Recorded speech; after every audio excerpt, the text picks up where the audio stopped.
Hello बच्चों, कैसे हो? सब बढ़िया।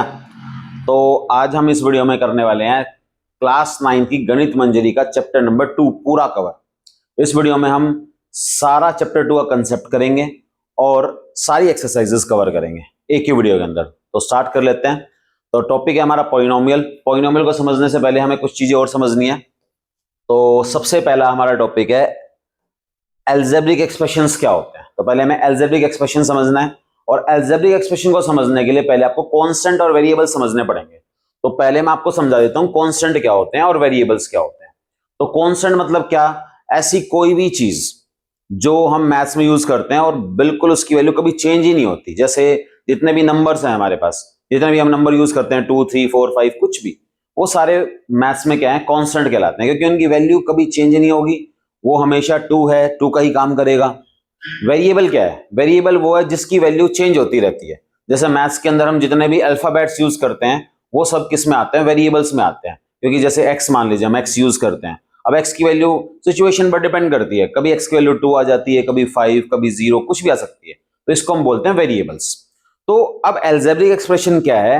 जो कॉन्स्टेंट्स हैं और जो वेरिएबल्स हैं, अगर हम उसको कंबाइन कर देते हैं। कंबाइन कैसे करते हैं हम? With the help of mathematical operators. Mathematical operators का यूज कर लेते हैं। मैथमेटिकल ऑपरेटर्स कौन से हैं? 4 बेसिक मैथमेटिकल ऑपरेटर्स हैं हमारे पास, प्लस माइनस मल्टीप्लाई डिवाइड। इन चारों का यूज करना है और किसी भी कांस्टेंट और वेरिएबल्स को आपस में कंबाइन कर देना है बस। तो देख लो, डेफिनेशन भी यही कहती है, it is a combination.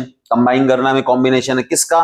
Constants का और वेरिएबल्स का। कनेक्टेड बाय किससे कनेक्ट करना है? मैथमेटिकल ऑपरेटर से कनेक्ट करना है। तो क्या मिल जाएगा हमें? Algebraic expression. एग्जांपल देख लो, 3x + 7। अब देखो इसके अंदर क्या है, 3 एक कांस्टेंट है, 7 कांस्टेंट है, x एक वेरिएबल है। इनको हमने क्या कर रखा है? कंबाइन कर रखा है, कनेक्ट कर रखा है। ठीक है। हेल्प किसकी ली हुई है हमने? यहाँ पे प्लस की ली हुई है। 3 और x के बीच में किसकी हेल्प ली हुई है? मल्टीप्लाई की मदद ली हुई है हमें। तो ये क्या है? हमारे सारे के सारे अलजेब्रिक एक्सप्रेशंस हैं। तो अलजेब्रिक एक्सप्रेशंस के बाद बारी आती है हमारी, उसके बाद हम अलजेब्रिक एक्सप्रेशन जो भी हम पढ़ते हैं उसकी हम टर्म्स और कोफिशिएंट्स के बारे में पढ़ेंगे। तो एक अलजेब्रिक एक्सप्रेशन में ले लेता हूं आपके सामने, 2m + 5। ठीक है। तो ये अलजेब्रिक एक्सप्रेशन है। अब इसके अंदर टर्म्स समझनी है आपको और फिर एक कोफिशिएंट समझना है। तो टर्म्स क्या होती है? कोई भी अलजेब्रिक एक्सप्रेशन है, उसके अंदर कहीं पर भी प्लस आ गया या माइनस आ गया तो वहां से वो दो हिस्सों में, दो पार्ट्स में बढ़ जाता है। ज्यादा प्लस माइनस आ जाए, एक और आ जाए, मान लो इसके साथ एक और आ गया 2y, तो यहां पर ये 2 प्लस हो गए, तो ये 3 पार्ट्स में टूट गया। तो ये जो पार्ट है ना, इसको हम बोलते हैं टर्म। तो टर्म क्या है? Term are the part of an algebraic expressions. किसी भी अलजेब्रिक एक्सप्रेशन का जो पार्ट है, और ये सेपरेटेड बाय किससे होता है? प्लस या माइनस से। तो जहां पर भी प्लस आ गया, माइनस आ गया, वहां पे इसके दो पार्ट्स या 3 आ गए, 3 पार्ट्स, कितने ही पार्ट्स हो सकते हैं, वो सारे क्या हो जाएंगे? इनकी टर्म्स हो जाएंगी। तो फिलहाल जो मैंने एग्जांपल लिया 2m + 5, इसमें 2m एक टर्म हो गई, 5 एक टर्म हो गई, और अगर प्लस 2y भी लगा रखा है मैंने तो 2y एक और टर्म हो गई। उसके बाद है कोफिशिएंट। कोफिशिएंट क्या है इसको समझ लेते हैं। Numerical factor multiplying a variable. जो वेरिएबल को न्यूमेरिकल नंबर मल्टीप्लाई कर रहा है, उस किसी भी वेरिएबल को जो न्यूमेरिकल नंबर मल्टीप्लाई कर रहा है उसको क्या बोलते हैं? कोफिशिएंट बोलते हैं। तो अब इसमें अगर मैं बात करूं, ये 3m का कोफिशिएंट क्या है? तो 3m का कोफिशिएंट हो जाएगा यहाँ पे 3। ठीक है, आगे देखते हैं। अब देखिए इसके अंदर क्या है, पॉलिनोमियल्स की बात कर लेते हैं। अब हम पॉलिनोमियल्स किसे कहेंगे? अब अलजेब्रिक एक्सप्रेशन समझ में आ गया आपको, तो अलजेब्रिक एक्सप्रेशन से ही कनेक्टेड है पॉलिनोमियल हमारा। तो पॉलिनोमियल क्या है? It is an algebraic expression with non negative integral power of the variable. मतलब इसका सिंपल लैंग्वेज में क्या मतलब है? कोई भी ऐसा अलजेब्रिक एक्सप्रेशन जिसके पावर की जिसके वेरिएबल की जो पावर है ना, वो होल नंबर होनी चाहिए, ना नेगेटिव हो और ना ही फ्रैक्शन में हो। डेसिमल में तो होगी ही नहीं, डेसिमल में क्योंकि फ्रैक्शन में नहीं है तो डेसिमल में भी नहीं है। जैसे मान लो फॉर एग्जांपल मैंने लिख दिया 2x² + x। अब यहां आप वेरिएबल की पावर देख लो, बस वेरिएबल की पावर, वेरिएबल की पावर, यहां पे वेरिएबल की पावर 2 है, यहां पे वेरिएबल की पावर 1 है। तो वेरिएबल की पावर एक होल नंबर ही है। ठीक है, 0 हो सकती है, 1 2 3 4 5 6 7 8 यही हो सकती है। ठीक है।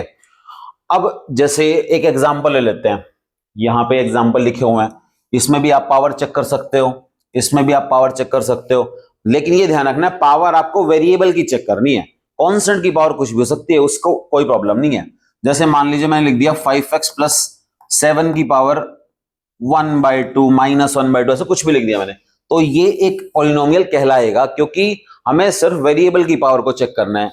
वेरिएबल की पावर जो है वो होल नंबर होनी चाहिए, इसको बोलते हैं पॉलिनोमियल। इसमें एक एग्जांपल देता हूं आपको बढ़िया सा, जो दिखने में तो लगता है पॉलिनोमियल है लेकिन वैसे पॉलिनोमियल है नहीं। तो इसका एक एग्जांपल करते हैं, x प्लस 1/x ले लेता हूं मैं। अब हम जब इसको पहली नजर में देखेंगे ना x प्लस 1/x को, तो हमें नजर आएगा कि इसकी पावर भी 1 है और इसकी पावर भी 1 है, तो ये पॉलिनोमियल होना चाहिए। लेकिन यहां क्या इशू है, ये जो डिवाइड में x है, डेनोमिनेटर में अगर कभी भी वेरिएबल हो तो हमें उसे डेनोमिनेटर में नहीं रखना होता, ऊपर लाना होता है, न्यूमरेटर में लेके आना होता है। तो जैसे ही मैं इस 1/x को, इस x को ऊपर लेकर आऊंगा, तो आपको पता होगा जब भी कोई चीज, जब भी कोई नंबर कुछ भी न्यूमरेटर से डेनोमिनेटर या डेनोमिनेटर से न्यूमरेटर में ट्रांसफर किया जाता है तो उसकी पावर पॉजिटिव से नेगेटिव और नेगेटिव से पॉजिटिव हो जाती है।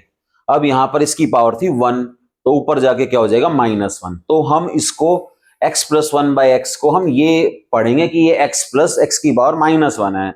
अब यहाँ पे पावर कैसी होगी, इसकी नेगेटिव हो गई, तो इसलिए ये पॉलिनोमियल में नहीं आएगा, ध्यान रखने वाली बात है ये। आगे देखते हैं, अब बारी आती है डिग्री ऑफ अ पॉलिनोमियल। अब हम पॉलिनोमियल की डिग्री के बारे में पढ़ेंगे। पॉलिनोमियल समझ में आ गया आप लोगों को, उसकी डिग्री क्या होती है। तो डिग्री क्या चीज है, किसी भी पॉलिनोमियल में आपको सिंपल सी एक चीज देखनी है, वेरिएबल की जो जो पावर है उसमें से सबसे बड़ी पावर क्या है।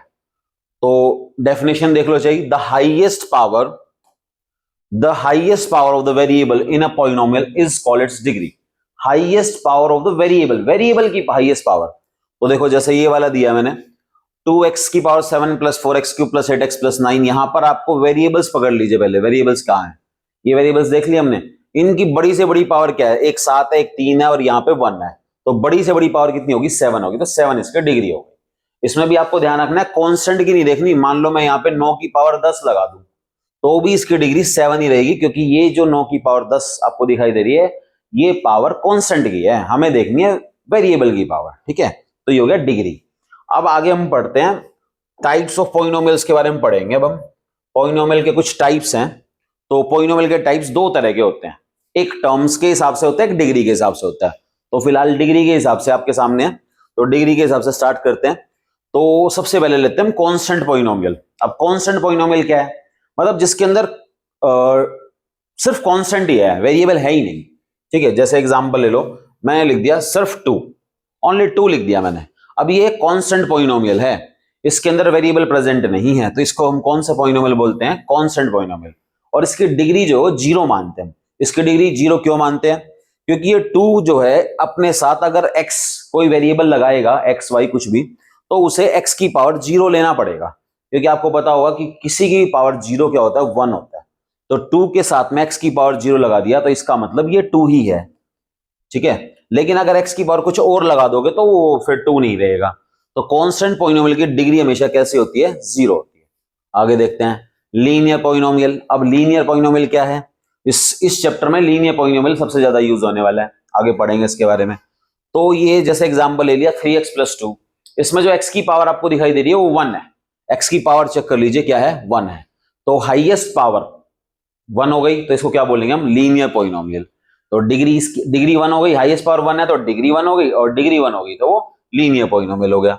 उसके बाद बारी आती है क्वाड्रेटिक पॉलिनोमियल की, जिसकी भी डिग्री 2 होगी उसको क्वाड्रेटिक पॉलिनोमियल बोलेंगे। तो देख लिया हमने, हाईएस्ट पावर क्या है, यहाँ पे 2 है, हाईएस्ट पावर 2 तो डिग्री 2, और डिग्री 2 तो क्वाड्रेटिक पॉलिनोमियल। क्यूबिक पे आ जाओ, क्यूबिक पॉलिनोमियल में डिग्री 3 होगी, और एक बाय क्वाड्रेटिक पॉलिनोमियल होती है, इसकी डिग्री 4 होती है। तो डिग्री के हिसाब से इनके नाम चेंज होते रहेंगे। तो constant, linear, quadratic, cubic and by quadratic. आगे देखते हैं दूसरा तरीका। एक और तरीका है जिससे हम इसके पॉलिनोमियल के टाइप्स डिसाइड करते हैं, वो है टर्म्स के हिसाब से। टर्म्स के हिसाब से और देखेंगे। अब हम टर्म्स अभी भी हमने पढ़ा था थोड़ी देर पहले ही, अभी ये टर्म्स कहां है एक बार बता देता हूं। जहां पर भी प्लस माइनस आ जाएगा किसी भी अलजेब्रिक एक्सप्रेशन में या पॉलिनोमियल, क्योंकि अभी हम पॉलिनोमियल की बात कर रहे हैं, तो किसी भी पॉलिनोमियल में जहां पर भी प्लस माइनस आ गया वहां पे उसके पार्ट्स हो जाएंगे, और वो जो पार्ट्स हैं वो क्या कहलाएंगे, टर्म्स कहलाएंगी। अब टर्म्स गिननी है आपको, बस उनको गिनना है कितनी बनेंगी। अगर एक टर्म बन रही है तो वो मोनोमियल है, एक टर्म बन रही है तो मोनोमियल है, दो टर्म बन रही है तो बाइनोमियल है। यहां पे क्वेश्चन पूछूंगा, थोड़ा ध्यान से देख लो। तो एक टर्म जहां गिन लो आप, एक टर्म है तो वो मोनोमियल है, दो टर्म है अगर उसके अंदर तो वो बाइनोमियल है। एग्जांपल देख लो 7x², एक ही टर्म है इसके पास, क्योंकि बीच में कहीं प्लस माइनस तो आया ही नहीं। प्लस माइनस आएंगे तो पार्ट्स बनेंगे, पार्ट्स बनेंगे तो टर्म्स बनेंगी। यहां पर कितनी बनी हुई है, दो पार्ट्स है, एक 3x एक 7 है, तो ये क्या हो गया, बाइनोमियल हो गया। जिसमें टर्म्स तीन हो गई, x² 5x6, ये क्या कहलाएगा, तीन टर्म्स हैं तो ये ट्राइनोमियल है। एक क्वेश्चन दे बोलता हूं मैं आपको, लिखता हूं, सब बच्चे कमेंट करके आंसर करेंगे किस किस को पता है, इसका मैं आंसर नहीं दूंगा। मैंने एक एग्जांपल ले लिया है 5x + 3x + 4। आपको ये बताना है ये मोनोमियल है, बाइनोमियल है या ट्राइनोमियल है। सब कमेंट करेंगे और बताएंगे। हम नेक्स्ट टॉपिक पे बढ़ते हैं। अब एक टाइप हो रहा है जीरो पॉलिनोमियल, एक टाइप और पढ़ेंगे हम जीरो पॉलिनोमियल के बारे में। जैसे अभी हमने टाइप्स पढ़े हैं, डिग्री के हिसाब से पढ़े, और एक हमने पढ़े टर्म्स के हिसाब से। ये थोड़ा अलग है, जीरो पॉलिनोमियल। अब जीरो पॉलिनोमियल में कंफ्यूजन होते कई बार, तो ध्यान से सुनिएगा। ये जो जीरो है ना, ये जीरो जो दिख रहा है, बस ये ही एक इकलौता एग्जाम्पल है जीरो पॉलिनोमियल का, जीरो। ठीक है, वैसे जीरो एक कांस्टेंट नंबर होता है, कांस्टेंट होता है, मतलब 1 2 3 4 की तरह ही जीरो होता है, लेकिन इसको हम कांस्टेंट पॉलिनोमियल में नहीं लेते, इसको हम अलग से कैटेगरी बनाएगी इसकी, जीरो पॉलिनोमियल। ठीक है, अब इसका ऐसा क्यों, इसको कांस्टेंट पॉलिनोमियल में क्यों नहीं लिया, कांस्टेंट है ये फिर भी नहीं लिया। इसका रीजन है इसकी जो डिग्री है। अब कांस्टेंट पॉलिनोमियल की जो डिग्री होती है वो हमने पढ़ी थी, जीरो होती है, लेकिन इसकी डिग्री कैसी होती है, नॉट डिफाइन होती है। अब इसको समझते हैं कि इसकी डिग्री नॉट डिफाइन क्यों है, इसीलिए इसको अलग से जीरो पॉलिनोमियल की कैटेगरी में डाला गया, कांस्टेंट पॉलिनोमियल की कैटेगरी में नहीं डाला। अब इसका रीजन समझ लो। जैसे मैंने कहीं पे लिख दिया जीरो, अब जैसे हमने एक तरफ मैं लिख देता हूं 5, अब ये भी कांस्टेंट है, ये भी कांस्टेंट है वैसे तो, लेकिन अगर मेरे को इसके साथ x की पावर कुछ भी लगानी है तो मेरे को सिर्फ जीरो ही अलाउड है। अगर आप x की पावर जीरो के अलावा कुछ भी लगाओगे तो वो 5 नहीं रहेगा, वो चेंज हो जाएगा। जैसे फॉर एग्जाम्पल आपने x की पावर 1 लगा दिया तो ये 5 थोड़ी कहेंगे हम इसको, 5x बोलेंगे।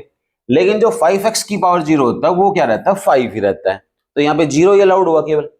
लेकिन यहां क्या प्रॉब्लम है, जीरो के साथ x की पावर जीरो लगा लो तो भी जीरो है ये, जीरो के साथ x की पावर 1 लगा लो तो भी जीरो है ये, जीरो के साथ x की पावर 2 लगा लो तो भी जीरो है ये। तो इसका मतलब क्या हो रहा है, यहाँ पे तो डिग्री डिफाइन ही नहीं कर पा रहे, हम बता ही नहीं पा रहे, डिग्री चेंज हो रही है, वेरी कर रही है पर्सन टू पर्सन। कोई ये लिखना चाहेगा तो वो भी ठीक है, उसका आंसर भी जीरो आएगा, कोई ये लिखेगा उसका आंसर भी जीरो आना है, कोई ये लिखेगा उसका आंसर भी जीरो आना है। मतलब कि इसकी डिग्री क्या हो रही है, वेरी कर रही है। और डिग्री अगर वेरी करेगी ना तो फिर हम उसको क्या बोलेंगे कि इसकी डिग्री कैसी है, नॉट डिफाइंड डिग्री है। ठीक है, दो बातें और समझ लेते हैं। एक लीनियर पॉलिनोमियल को वैसे तो पढ़ चुके हैं हम लीनियर पॉलिनोमियल, बट एक बार आपको दोबारा बता देता हूं क्योंकि सबसे ज्यादा यूज ही इसका होएगा, लीनियर पॉलिनोमियल का। लीनियर पॉलिनोमियल क्या है, पॉलिनोमियल समझ चुके हो।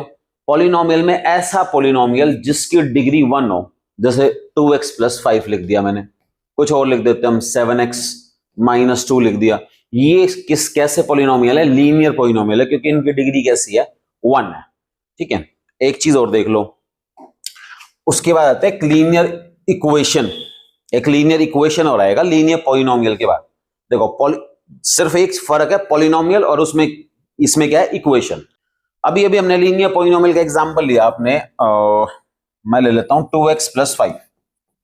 बस आपको एक छोटा सा काम करना है, कोई भी लीनियर पॉलिनोमियल है अगर हम उसको इक्वेट कर देते हैं, इक्वेट मतलब बराबर रख देते हैं, इक्वल रख देते हैं किसी भी कांस्टेंट के, जैसे मैंने 2x + 5 को बराबर रख दिया, मान लो जीरो के ही रख दिया, बेशक कुछ किसी के भी बराबर रख दो, किसी के भी बराबर, 1 के 5 के 2 के किसी के भी, बेशक जीरो के ही रख दो, तो ये क्या बन जाएगी, इक्वेशन बन जाएगी। इक्वेशन अगर हम सिंपल भाषा में बात करें, बिल्कुल आसान लैंग्वेज में बताऊं तो इक्वेशन मतलब जिसके ना इक्वल आ जाता है ना उसको इक्वेशन बोलते हैं, और लीनियर इक्वेशन मतलब जिसकी डिग्री क्या हो, 1 हो। तो यहां तक हमारा टॉपिक हो गया। इसके बाद हम 2.1 और 2.2 एक्सरसाइज करेंगे, फिर उसके बाद हमारा अगला टॉपिक शुरू होएगा। तो फर्स्ट क्वेश्चन है, find the degree of the following polynomial. ये पॉलिनोमियल दे रखे हैं, हमें इनके डिग्री निकालनी है, बहुत आसान है। डिग्री अभी भी पढ़ा था हमने। डिग्री क्या है, highest power of the variable. देख लेते हैं इसमें हाईएस्ट पावर क्या है, साफ साफ दिख रहा है इसमें हाईएस्ट पावर x की 2 है, इसकी डिग्री होगी 2। इसकी डिग्री हमें साफ साफ दिख रही है 3 है, अब यहाँ आ जाओ, इसमें वेरिएबल नहीं है। अब अभी बात हुई थी हमारी कांस्टेंट पॉलिनोमियल है ये। कांस्टेंट पॉलिनोमियल में क्या है, वेरिएबल नहीं है तो हम अपनी मर्जी से अगर कुछ लगाना भी चाहेंगे तो हम वहां पे क्या लगा सकते हैं, जीरो ही लगा सकते हैं, एक्स की पावर या वाई की पावर कुछ भी, तो इसकी डिग्री क्या बनेगी, जीरो बनेगी। अगले पे आ जाओ 4z-3, यहाँ पे जेड की पावर कैसे, एक ही बार जेड है उसकी पावर 1 है तो इसकी डिग्री कितनी हो गई, 1 हो गई। नेक्स्ट क्वेश्चन पर आते हैं। देखो सेकंड क्वेश्चन है, right polynomial of degree 1, 2 and 3। अब हमें ऐसे पॉलिनोमियल लिखने हैं, एक बार लिखना है जिसकी डिग्री 1 हो, एक लिखना है जिसकी डिग्री 2 और एक डिग्री 3 वाला। तो डिग्री 1 लिखने के लिए फर्स्ट पार्ट करते हैं, डिग्री 1 आनी चाहिए तो केवल x लिख दो, x+5 लिख दो, कोई भी लीनियर पॉलिनोमियल लिख दो जिसकी डिग्री 1 आ जाएगी। डिग्री 2 के लिए क्या करेंगे, किसी क्वाड्रेटिक पॉलिनोमियल को लिख देते हैं। क्वाड्रेटिक पॉलिनोमियल में क्या ध्यान रखना है आपको, डिग्री 2 यानी कि highest power of the variable 2 होना चाहिए। तो शुरुआत ही आप ऐसे कर दो y², आगे कोई इशू नहीं है, कुछ भी लिख दो, ओनली y² भी ठीक है, y²+1 लिख दिया। तीसरे पे आ जाओ, अब यहाँ पे जाते हो डिग्री 3 हो, तो डिग्री 3 हो तो शुरुआत कैसे करो, किसी की भी पावर 3 लिख दो। उसके बाद आपकी मर्जी है, आप कुछ लिखना चाहो प्लस माइनस कुछ करना चाहो कर दो, नहीं तो सिर्फ x की पावर 3 लिखना भी डिग्री 3 ही होगी उसकी भी। थर्ड क्वेश्चन है, what are the coefficient of x² and x³। अब यहाँ पे मैं x² के कोफिशिएंट बताने हैं और x³ के कोफिशिएंट बताने हैं। तो इस पॉलिनोमियल के अंदर आप सबसे पहले ढूंढ लो x² कहाँ है, x² वाली टर्म ढूंढ लो, ये रही x² वाली टर्म। इस टर्म में आपको याद होगा कोफिशिएंट क्या पढ़ा था हमने, जो किसी वेरिएबल को मल्टीप्लाई करता है, कोई न्यूमेरिकल नंबर जो वेरिएबल को मल्टीप्लाई करता है। तो इस टर्म के अंदर x² को मल्टीप्लाई कौन कर रहा है, 6 कर रहा है। साइन का भी ध्यान रखना है आपको, तो यहाँ पे है +6, तो आप यहाँ पे इसका कोफिशिएंट क्या बोलोगे, कोफिशिएंट ऑफ x² कितना है, 6 है। और कोफिशिएंट ऑफ x³, अब x³ वाली देख लो, x³ वाली टर्म में x³ के आगे लगाओ -3, तो कोफिशिएंट ऑफ x³ हो गया हमारा -3। साइन का ध्यान रखना है। नेक्स्ट क्वेश्चन करते हैं, क्वेश्चन नंबर 4 आ जाओ। What is the coefficient of z in the polynomial. इस पॉलिनोमियल में z का कोफिशिएंट क्या होगा। अब यहां पर z है ही नहीं, ध्यान से देखिएगा, यहां पर z नहीं है। z का जब कोफिशिएंट पूछता है तो सिर्फ z होना चाहिए, z² z³ नहीं।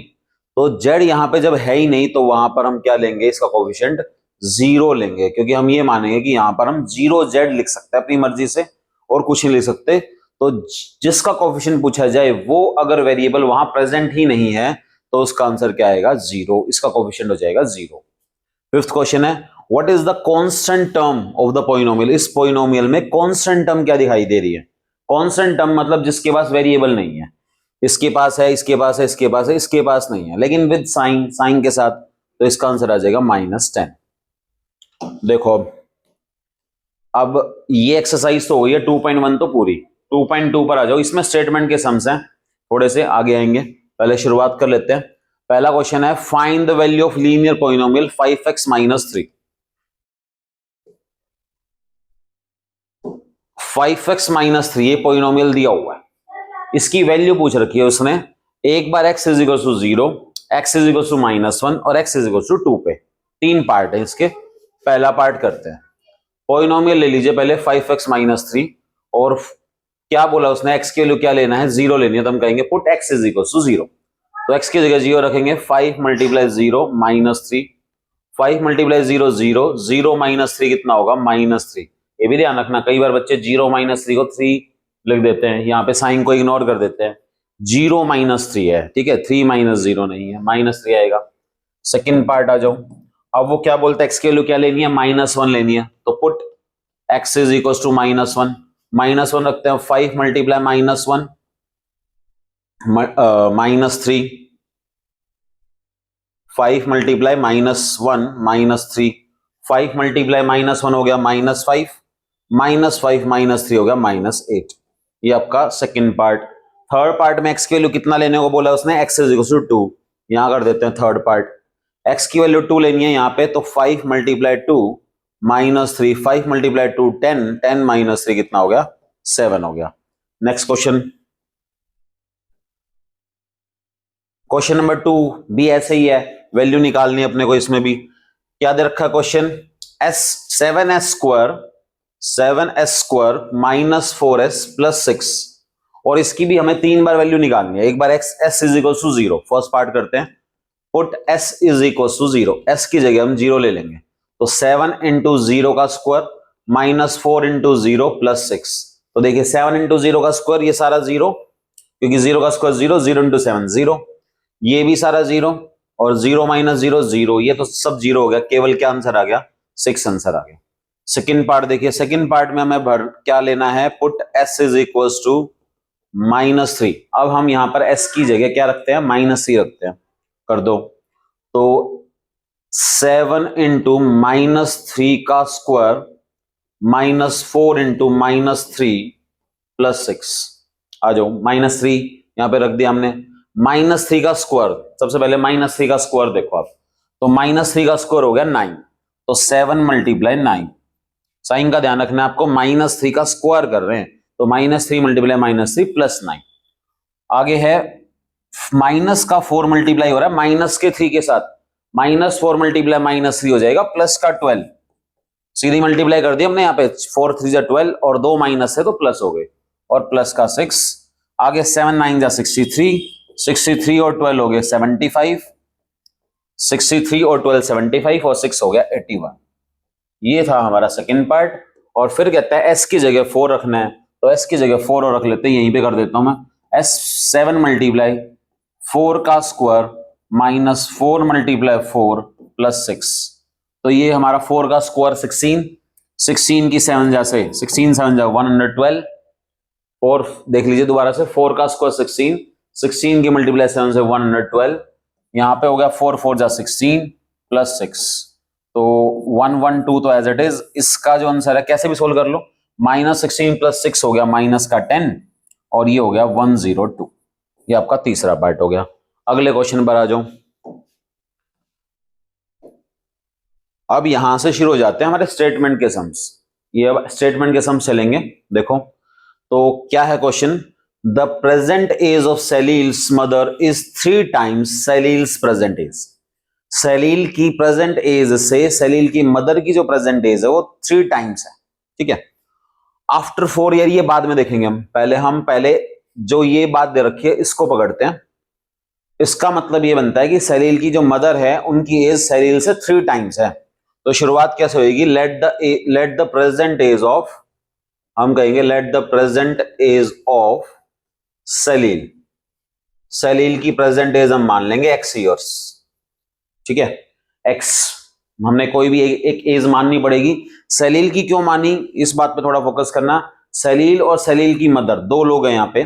अब यहाँ पे क्या हो रहा है कि जो कंपैरिजन किया गया है वो सलील की मदर के बारे में बताया है उसने, कि सलील की मदर की एज 3 टाइम्स है सलील से, यानी कि कंपैरिजन किससे हुआ है, किसका हुआ है और किससे हुआ है, ये आपको देखना होता है। तो सलील की मदर का कंपैरिजन कर रहा है वो सलील से, तो जिससे के साथ कंपैरिजन होता है हमें वो मानना होता है।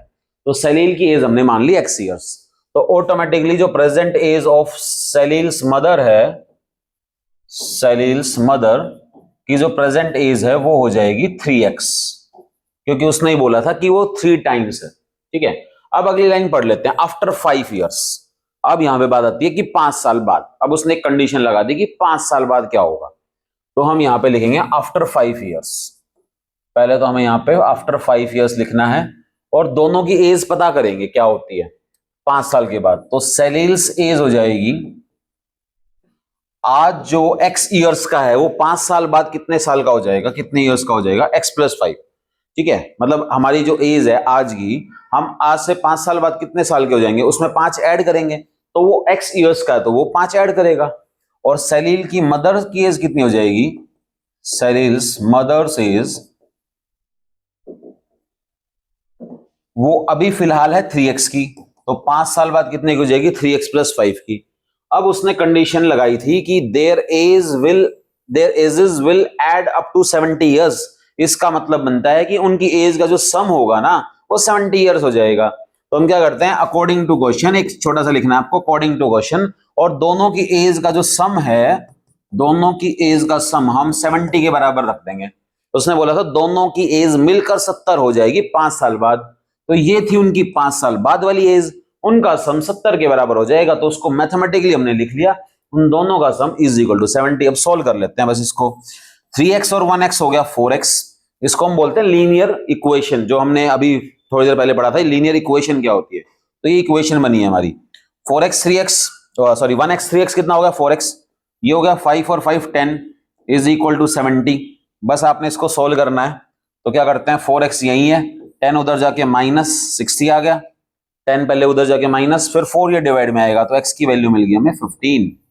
4 डिवाइड में जाके 60 के साथ डिवाइड होगा 15, तो x की वैल्यू 15 आ गई। अब उसका जो क्वेश्चन था वो था दोनों की प्रेजेंट एज बतानी है अपने को, तो x की वैल्यू 15 आ चुकी है, दोनों में रख देंगे हम।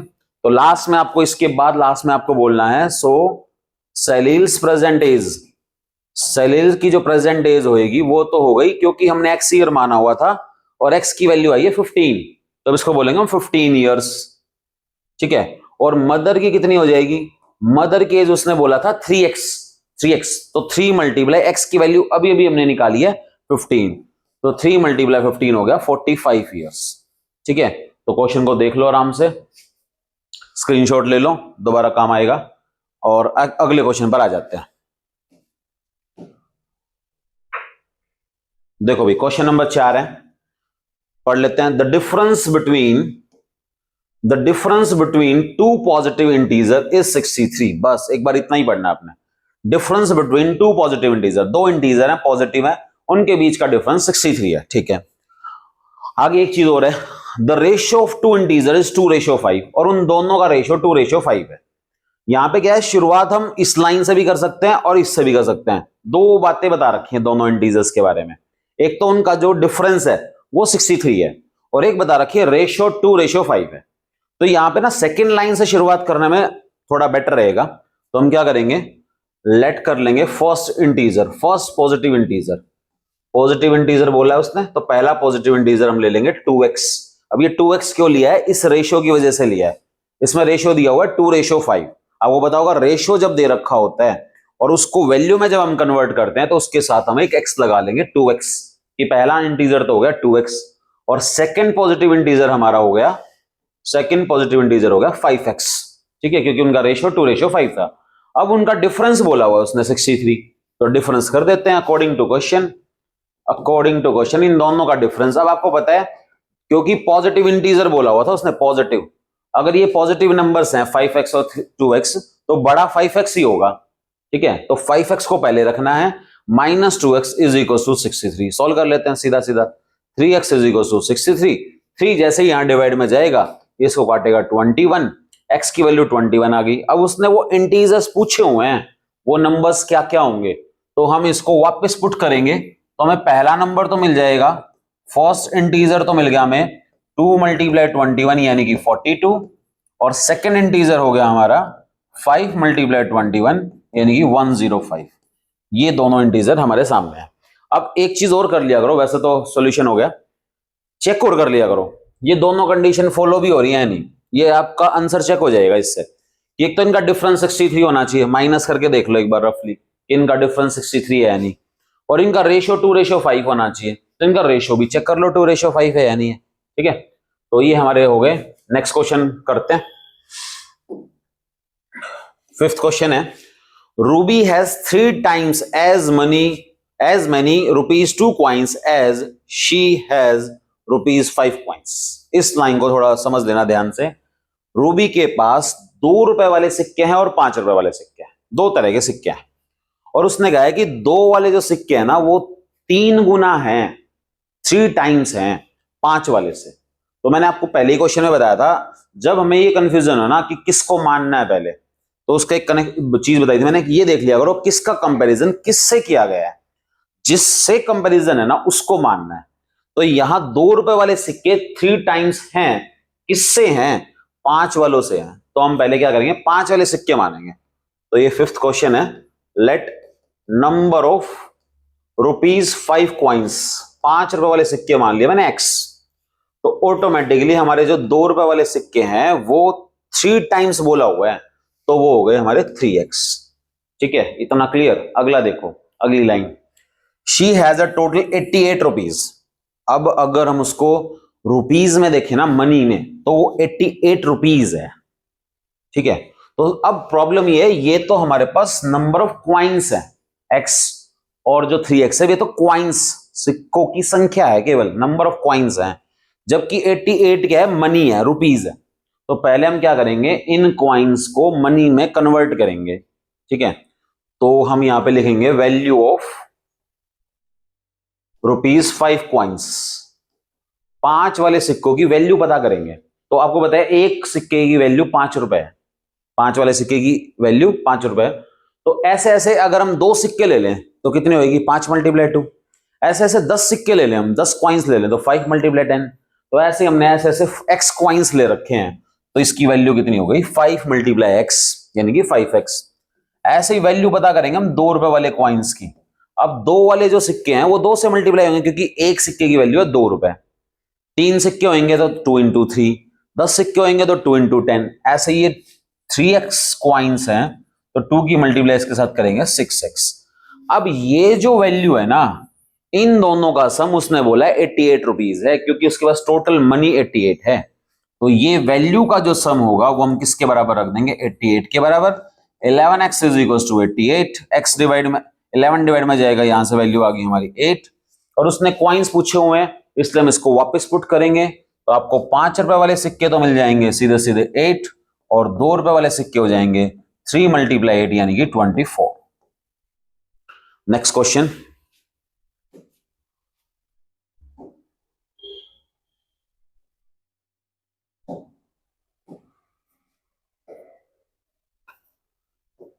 देखो भाई, क्वेश्चन नंबर 6 कर लो। A farmer cuts 300 feet fence into 2 piece.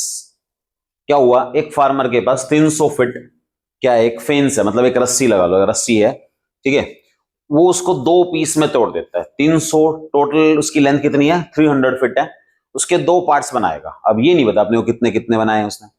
अब उसने कंडीशन लगाई है, लॉन्गर पीस, जो बड़े वाला पीस होगा वो 4 times as long as shorter piece. देखो यहाँ पे वही कनेक्शन आ गया जो मैं बता रहा था कि कनेक्शन ढूंढना होता है, किसका कंपैरिजन किससे किया गया है। तो कहता है लॉन्गर पीस 4 टाइम्स है शॉर्टर पीस से। अब लॉन्गर पीस का कनेक्शन है शॉर्टर पीस के साथ, तो शुरुआत कैसे होगी, let the length of shorter piece, let the length of shorter piece, जो छोटे वाला पीस है उसकी लेंथ हमने मान ली x। ये फीट में दिया हुआ है, फीट में, तो आपको इसकी जो यूनिट है वो फीट लेनी है। अब लेंथ ऑफ लॉन्गर पीस कितनी हो जाएगी हमारी, जो बड़े वाला पीस है, साफ साफ बोला हुआ उसने कि वो उसका 4 टाइम्स है। लॉन्गर पीस कितना है, 4 टाइम्स है। तो अगर हमने शॉर्टर पीस को x माना हुआ है तो लॉन्गर पीस कितना हो गया हमारा, 4x हो गया। ठीक है, शॉर्टर पीस और लॉन्गर पीस दोनों पता चल गए, लेकिन x की फॉर्म में अभी।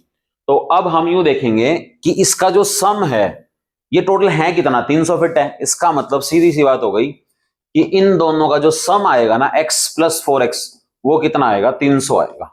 ठीक है, क्योंकि ये छोटा पीस है बड़ा पीस है, दोनों मिला के 300 फीट होंगे, क्योंकि 300 फीट से ही इनको काटा गया था। यहां से इसको सोल्व कर लिया, 5x = 300, 5 डिवाइड में आ गया, यहां से वैल्यू आ गई 60। तो x की वैल्यू 60 आने का मतलब हो गया छोटा पीस तो x यानी कि 60 का हो गया, और बड़ा पीस यहां मल्टीप्लाई करेंगे।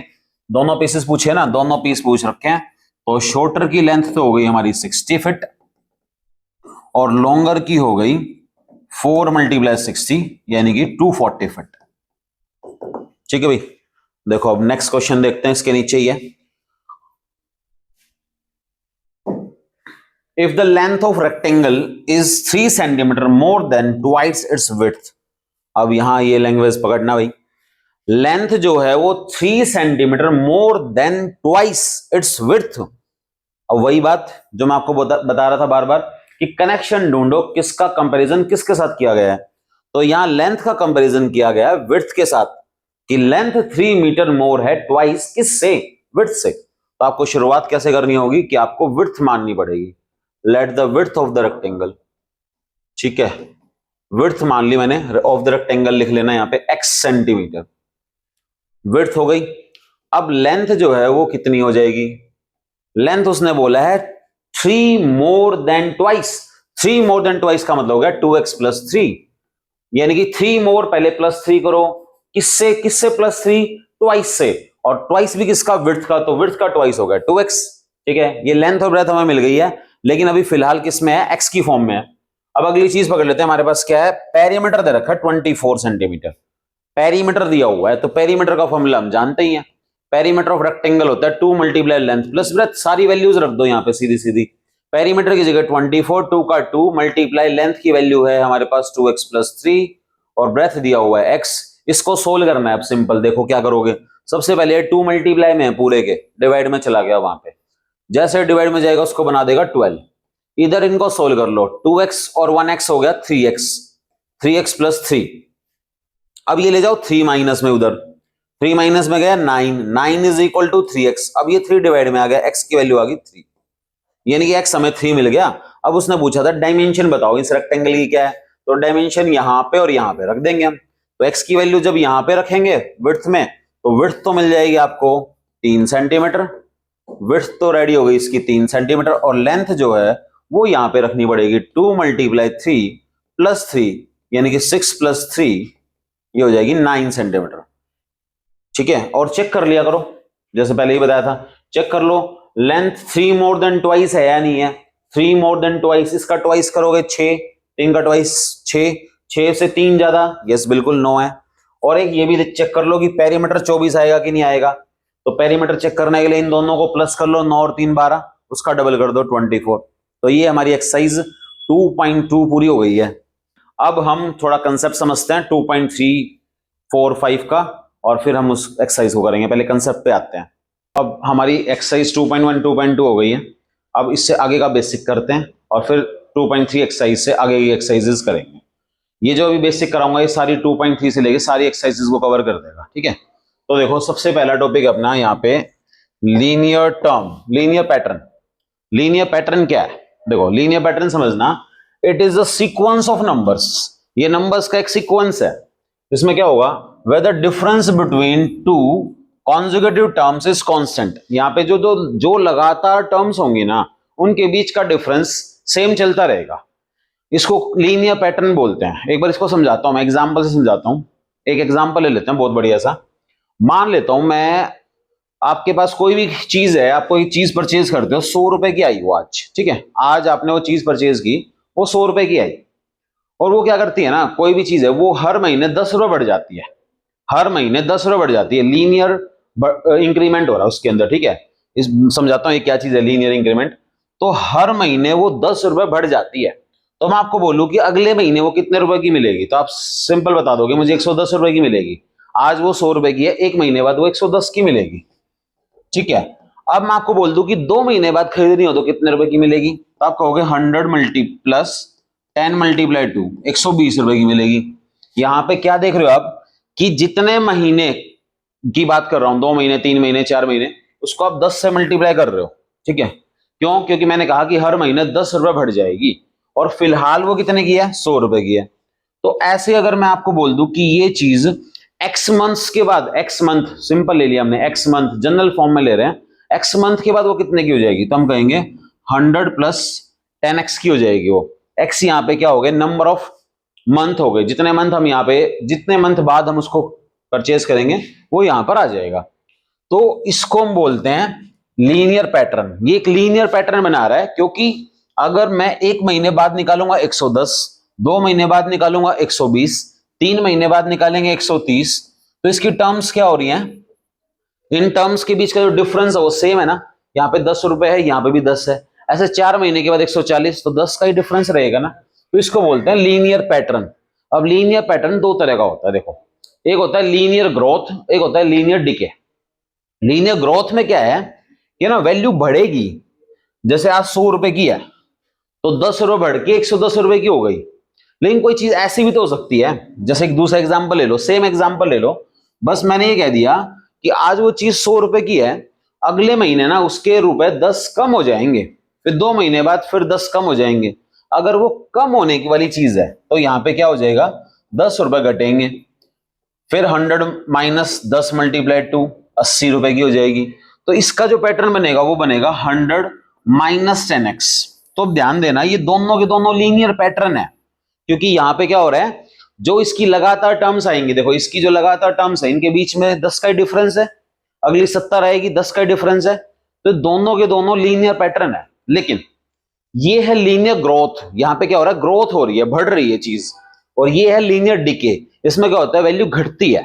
तो ये हमारा लीनियर पैटर्न है, और इसके दो टाइप हो गए, लीनियर ग्रोथ और लीनियर डिके।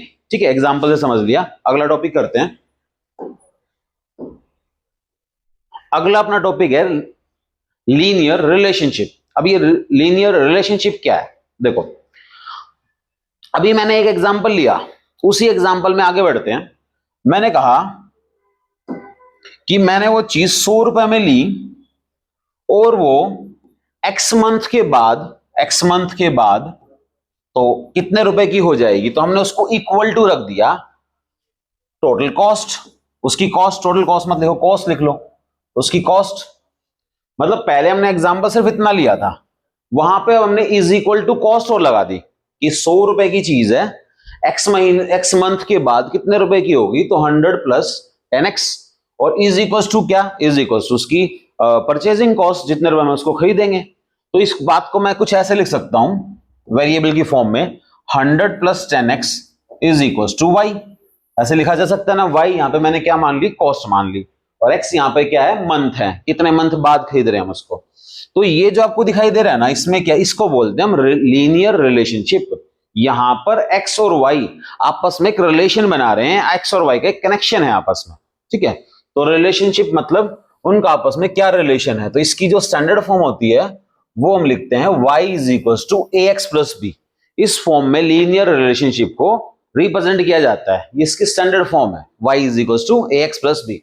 अब यहां पे जैसे अगर मैं इस एग्जांपल से कंपेयर करूं तो y तो हो गया यहां पे कॉस्ट, परचेजिंग कॉस्ट, x हो गया यहां पे नंबर ऑफ मंथ्स, और a और b में b हो गया 100 रुपए। इस एग्जांपल के हिसाब से b क्या हो गया, 100 रुपए, क्योंकि वो स्टार्टिंग में फिक्स था 100 रुपए, 100 के बाद बढ़ा या घटाया वो। ठीक है, और a यहां पे x क्या हो जाएगा, x यहां पे नंबर ऑफ मंथ था, a यहां पे हो जाएगा कितने रुपए घट बढ़ रहे हैं, जैसे उसने कहा 10 रुपए बढ़ रहे हैं, तो यहाँ पे a की वैल्यू क्या होगी इस एग्जांपल के हिसाब से, 10 रुपए।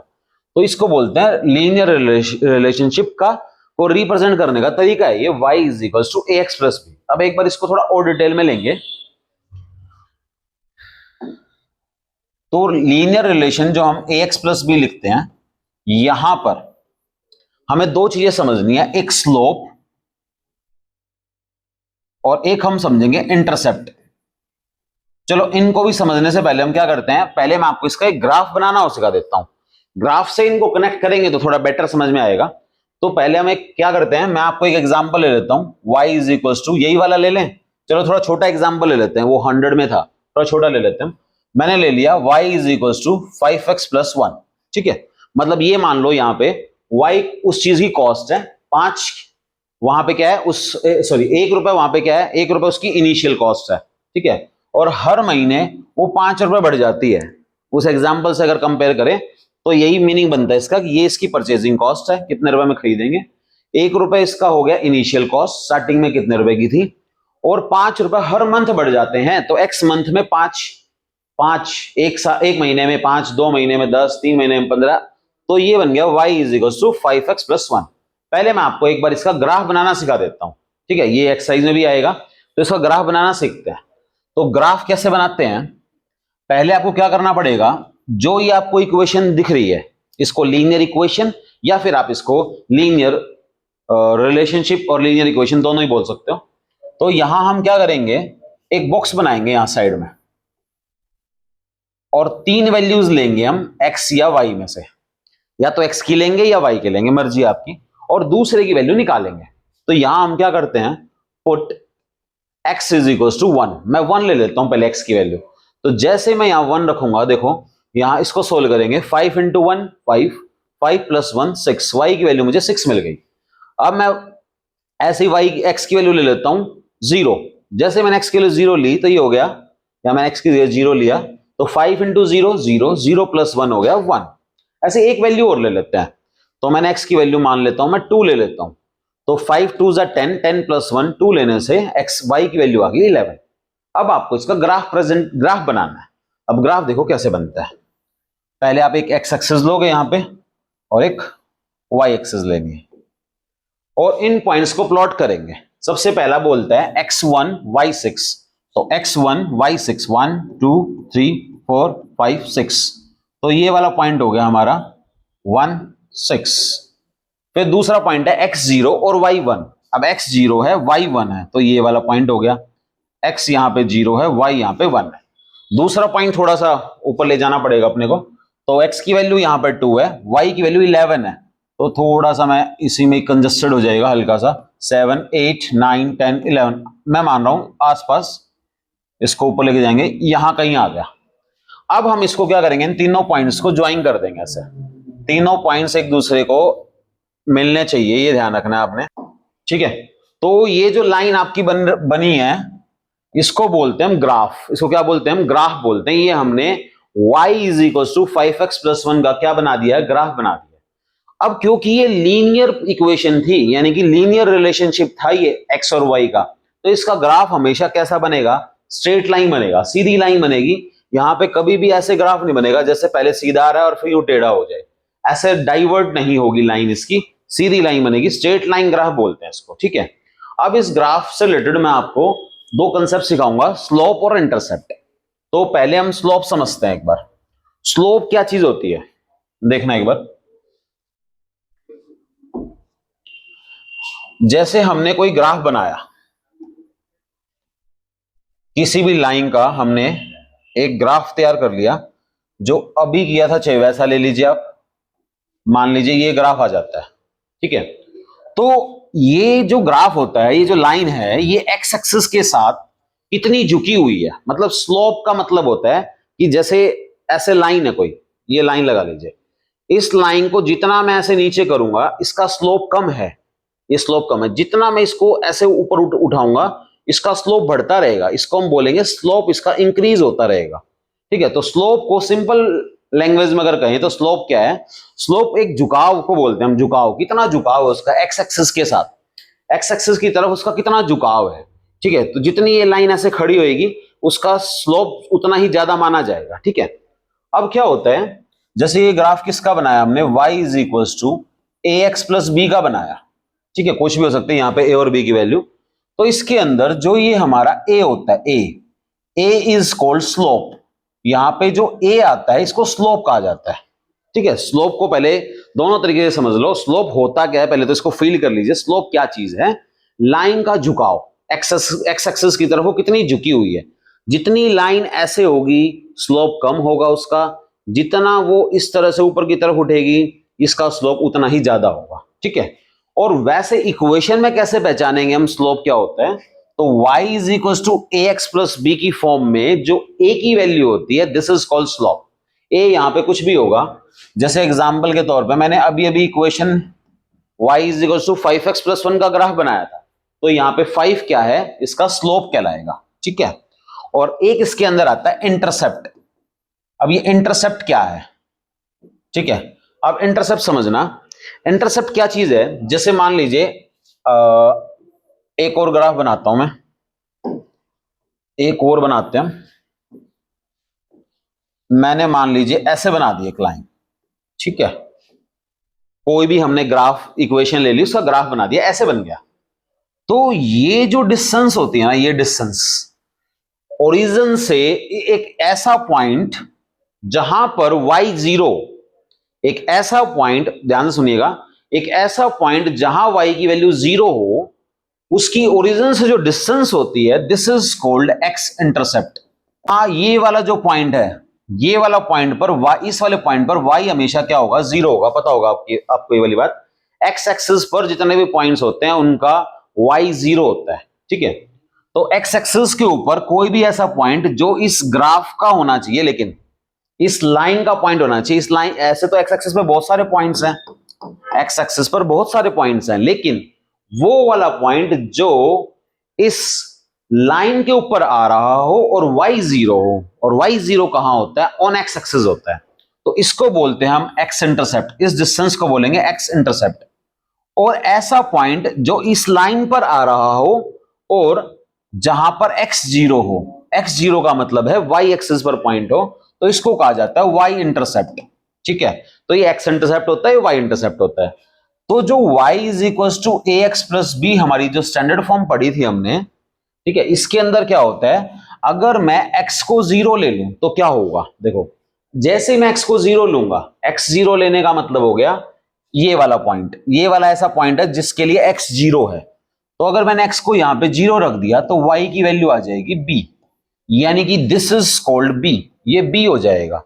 तो इसको हम बोलते हैं y इंटरसेप्ट, ठीक है, इसको क्या कहा जाता है, y इंटरसेप्ट। अब आपके क्वेश्चन ऐसे आएंगे इसमें कि y इज इक्वल टू कुछ भी दे देगा आपको 3x प्लस 4, कहेगा इसका स्लोप बताओ और y इंटरसेप्ट बताओ। तो आपको सीधा सीधा कहना है स्लोप तो हो गया 3, ये जो a की वैल्यू है a तो होगा स्लोप, और जो b है हमारा ये b, ये क्या कहलाएगा, y इंटरसेप्ट, ठीक है।